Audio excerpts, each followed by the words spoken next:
Petualangan Pak Ujang dan Sepeda Ajaib. Pak Ujang adalah pria setengah baya dengan kumis tipis dan topi pet yang selalu miring ke kiri. Sehari-harinya dia bekerja sebagai petani di sebuah desa kecil. Kehidupannya sederhana dan tenang sampai suatu hari kejadian aneh menimpa dirinya. Itu semua bermula dari pasar minggu, di mana Pak Ujang seperti biasa berbelanja untuk kebutuhan sehari-hari. Pagi itu, pasar ramai seperti biasa. Penjual sayur, ikan, dan pakaian bersorak-sorai memanggil pelanggan. Pak Ujang berjalan dengan santai, menenteng tas kain yang hampir penuh dengan sayuran. Namun langkahnya terhenti saat melihat sebuah sepeda tua di salah satu sudut pasar. Sepeda itu tampak usang dengan cat yang sudah terkelupas dan lonceng yang berkarat. Anehnya, sepeda itu berdiri sendiri tanpa ada penyangga. Sepedanya kok bisa berdiri sendiri ya? Pak Ujang bergumam sambil mengerutkan dahi. Seorang pria tua berjanggut panjang dan memakai jubah lusuh mendekat. Sepeda ini bukan sembarang sepeda, Pak, katanya dengan suara berat. Ini sepeda ajaib. Hanya orang yang benar-benar tulus yang bisa mengendarainya. Pak Ujang tertegun. Ajaib? Bagaimana caranya sepeda bisa ajaib? Orang tua itu tersenyum tipis. Cobalah dan kau akan tahu. Tanpa berpikir panjang, Pak Ujang naik ke atas sepeda itu. Anehnya, begitu dia duduk, sepeda itu langsung meluncur dengan kecepatan tinggi, seolah-olah dikemudikan oleh tangan yang tak terlihat. Pak Ujang berteriak-teriak kebingungan, sementara sepedanya melaju dengan kecepatan yang tak wajar mengelilingi pasar.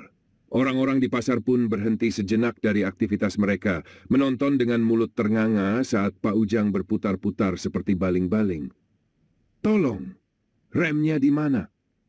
Pak Ujang berteriak panik, sementara sepedanya terus berputar tanpa henti. Tak ada tombol, tak ada rem, hanya ada lonceng yang berkarat. Ketika akhirnya sepeda itu berhenti dengan sendirinya di depan gerobak penjual kacang, Pak Ujang turun dengan wajah pucat. Orang-orang di pasar tertawa terbahak-bahak, sementara pria tua penjual sepeda ajaib hanya tersenyum. Seperti yang kubilang, sepeda ini ajaib, katanya dengan nada misterius. Kalau kau ingin membeli, cukup 100.000 saja. Pak Ujang, yang masih gemetar, tidak tahu apa yang membuatnya setuju, tapi entah bagaimana, tangannya dengan cepat merogoh kantong celana dan menyerahkan uang itu. Kini sepeda itu milik Pak Ujang. Jangan lupa, sepeda ini punya aturan, kata pria tua itu sambil menghilang di balik kerumunan. Sepeda ini hanya bisa dikendarai dengan hati yang tulus. Kalau kau punya niat buruk, sepeda ini akan berulah. Pak Ujang hanya mengangguk tanpa benar-benar mendengar, terlalu sibuk dengan pikirannya yang masih kacau. Setelah sedikit mengatur napas, dia menuntun sepedanya pulang. Di sepanjang jalan, dia terus bertanya-tanya apa maksud dari niat buruk yang disebutkan pria tua itu. Keesokan harinya, Pak Ujang memutuskan untuk mencoba lagi mengendarai sepedanya. Kali ini, dia berangkat ke sawah. Awalnya semuanya berjalan lancar. Sepeda itu melaju dengan halus, jauh lebih nyaman daripada sepeda tua yang biasanya ia pakai. Bahkan jalannya lebih cepat dari biasanya. Bagus juga sepedanya ya, hemat waktu ke sawah. Gumam Pak Ujang sambil tersenyum. Namun tak lama kemudian di tengah perjalanan, dia bertemu Pak Slamet. Tetangganya yang terkenal suka meminjam barang orang lain tapi tak pernah mengembalikannya. Pak Ujang yang melihat Pak Slamet dari jauh tiba-tiba teringat betapa sebalnya dia selama ini. Ia mulai memikirkan berbagai alasan untuk menghindari tetangganya itu, termasuk memikirkan cara supaya sepeda ini tak dipinjam. Dan seketika, sepeda itu bergetar. Lonceng yang berkarat tiba-tiba berbunyi dengan keras. Dan tanpa peringatan, sepeda itu mulai melaju mundur dengan kecepatan tinggi. Apa-apaan ini? Kenapa mundur? Pak Ujang yang panik mulai menarik setang sepeda ke sana kemari. Tapi sepeda itu terus saja mundur, bahkan semakin cepat. Ia mencoba menoleh ke belakang dan melihat jalannya berliku-liku melewati ladang, kebun, hingga akhirnya sepeda itu membawa Pak Ujang kembali ke rumahnya sendiri, masuk ke dalam rumah, menabrak pintu dapur dan berhenti tepat di depan kompor. Pak Ujang tergeletak di lantai dapur, masih memegang erat setang sepeda. Istrinya, Bu Ujang yang sedang memasak, menoleh dengan alis terangkat. "Kamu ngapain di situ, Pak?" Pak Ujang hanya bisa menghela napas panjang. Sepertinya sepedanya nggak suka aku punya pikiran jelek. Bu Ujang hanya menggelengkan kepala sambil tertawa kecil. Makanya Pak, jangan kebanyakan mikir jelek. Hari-hari berikutnya, Pak Ujang berusaha menyesuaikan diri dengan sepeda ajaib itu. Dia mulai paham bahwa setiap kali ia punya niat buruk, sepeda itu akan berulah.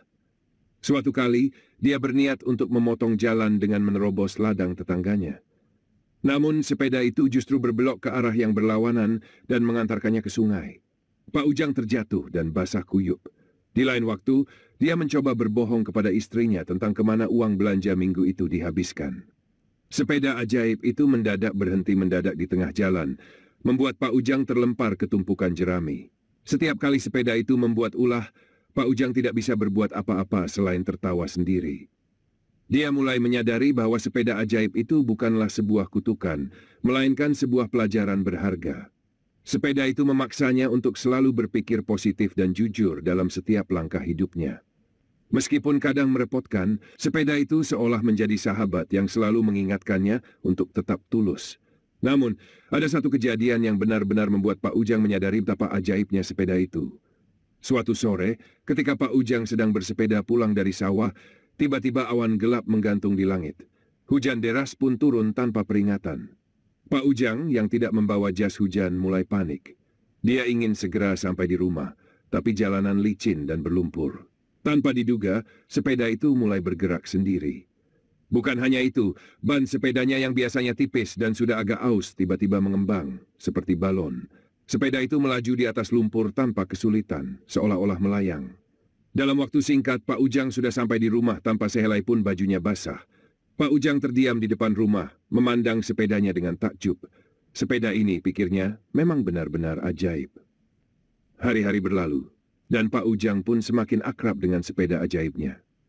Di desanya, cerita tentang sepeda ajaib Pak Ujang sudah menjadi legenda tersendiri. Anak-anak desa sering berkerumun di depan rumahnya, berharap bisa melihat keajaiban sepeda itu. Tapi Pak Ujang selalu mengingatkan mereka, sepeda ini hanya bekerja kalau hatimu tulus. Tentu saja ada beberapa yang mencoba iseng, seperti Johnny, anak muda yang terkenal suka usil. Suatu hari, Johnny mencoba meminjam sepeda Pak Ujang dengan niat untuk mengerjai temannya. Namun, begitu Johnny duduk di atas sepeda, sepeda itu langsung melaju dengan kecepatan luar biasa ke arah pasar, berputar-putar tanpa henti, membuat Johnny hampir pingsan karena pusing. Sejak kejadian itu, tidak ada lagi yang berani mencoba-coba. Sepeda ajaib Pak Ujang menjadi simbol kejujuran dan ketulusan di desa itu. Dan Pak Ujang, dengan senyum di wajahnya, merasa bahwa hidupnya jauh lebih baik, walaupun harus sering jatuh bangun akibat keajaiban sepedanya.